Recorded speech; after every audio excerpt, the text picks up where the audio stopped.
বোন আমার, যার কাছে তুমি নেই তার কাছে পৃথিবীর কোনো সম্পদ নেই।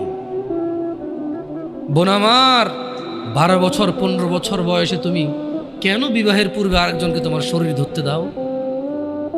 আর যুবক ভাই আমার, কি বলিস কি তুই? এই পৃথিবী আর পৃথিবীতে যা আছে এর চেয়ে মূল্যবান হচ্ছে এই মেয়েটা। তো এরকম মূল্যবান একটা জিনিস ওর ধরে ছুঁয়ে তুই ওকে ওর মূল্য কমিয়ে দিবি? এত বড় জুলুম ওর প্রতি তোর! তুই আল্লাহকে ভয় করিস না তাই বলে এতটা এতটা কি বলিস তুই? তুই কি কারো গাড়ির গ্লাস ভাঙছিস জীবনে? না। কেন? ওর লস হবে। তুই কি কোনোদিন কোনো মানুষকে ঘুষি দিছিস? না। কারণ তাহলে ও বেচারা কষ্ট পাবে। তুই কি জীবনে কারো পেটে ছুরি ঢুকাই দিছিস? না। ও মরে যাবে, তাহলে ওর ফ্যামিলি ক্ষতিগ্রস্ত, লসে পড়ে যাবে।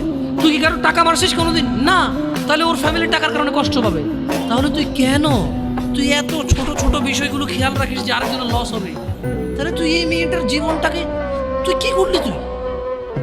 তুই পুরো পৃথিবী আর পৃথিবীতে যা আছে সবকিছু বিক্রি করলে যে সম্পদ হবে, সবকিছু অর্জন করলে যে অর্জন হবে, এর চাইতে মূল্যবান তুই ওকে সতীত্ব থেকে বের করে নিয়ে আসলি।